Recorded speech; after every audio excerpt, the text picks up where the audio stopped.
கர்த்தருடைய பரிசுத்த நாமத்திற்கு மகிமை உண்டாவதாக. லூக்கா 19ஆம் அதிகாரத்திலே சகேயு என்கிற மனிதனை குறித்து நாம் வாசிக்கிறோம். 3ஆம் வசனத்திலே, இயேசு எப்படிப்பட்டவரோ என்று அவரை பார்க்க வகை தேடினான்.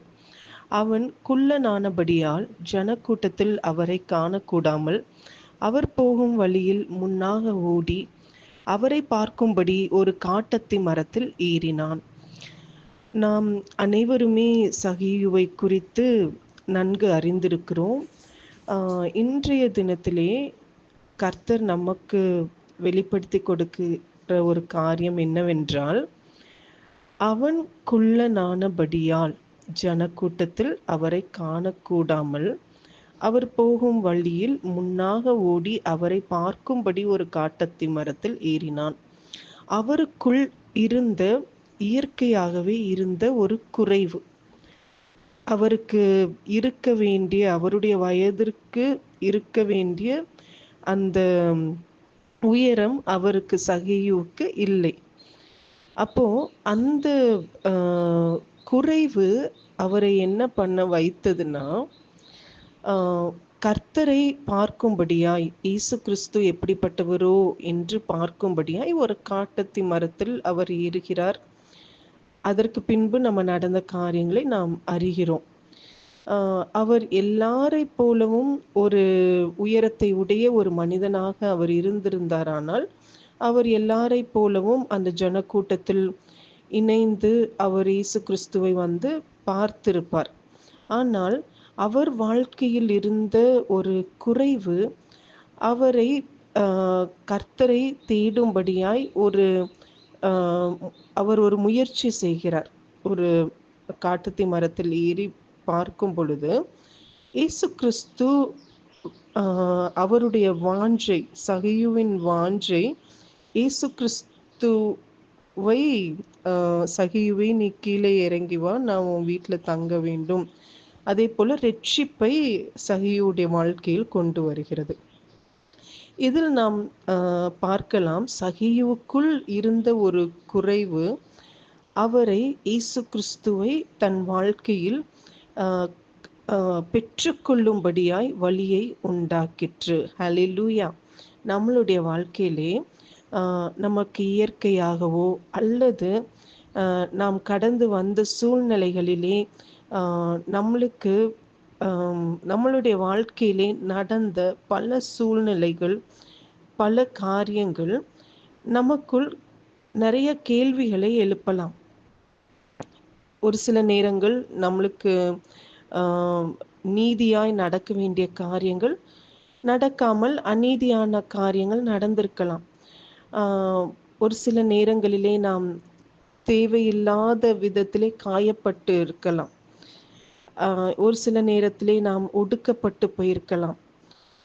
இப்படியாக நாம் பல காரியங்களை, பலவீனங்கள் நம்ம வாழ்க்கையில் படலாம், சுகவீனங்கள் நம்ம வாழ்க்கையில் காணப்படலாம், அல்லது இயல்பாகவே ஏதோ ஒரு குறைவு நம்ம வாழ்க்கையில் இருக்கலாம்.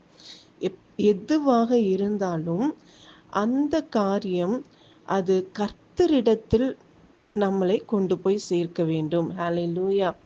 நாம் வேறு எந்த ஒரு உலக பிரகாரமாகவோ அல்லது அந்த குறைவை நிறைவாக்க வல்லமையுள்ளவர் இயேசு கிறிஸ்து ஒருவர் மாத்திரமே.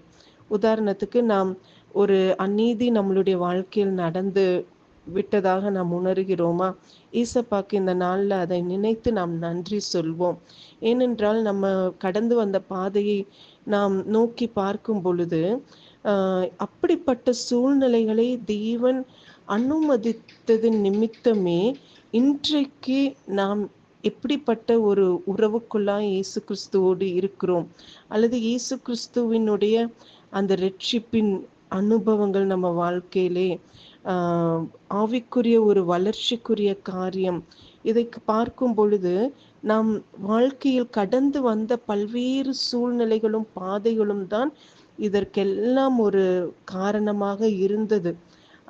தேவன் அதை நன்மைக்கு ஏதுவாய் அதை மாற்றினார். ஹalleluya. நம்ம வாழ்க்கையில் வந்த தீமைகள் அனைத்தையும் அவர் நன்மைக்கு ஏதுவாகவே அதை மாற்றி, எப்படி சகையுக்குள் இருந்த அந்த அவர் உயரத்தில் அவர் குள்ளமான ஒரு மனிதனாய் இருந்தது நிமித்தம் அது ஒரு நன்மையான காரியம், ஒரு ரட்சிப்பு, இயேசு கிறிஸ்துவை கண்டடையத்தக்கதான காரியத்தை அவர் வாழ்க்கையில் உண்டாக்கினது போல நம்ம வாழ்க்கையில் கூட இருக்கிற குறைவுகளும் பலவீனங்களும், நாம் எதிர்பாராத காரியங்கள், நாம் விரும்பாத காரியங்கள், அவை அனைத்தையுமே கர்த்தர் அவரிடமாய் நம்மை கிட்டி சேர்த்து கொள்வதற்கு அதை பயன்படுத்துகிறதை நாம் நிச்சயமாக நாம் அதை புரிந்து கொள்ள முடியும், அறிந்து கொள்ள முடியும்.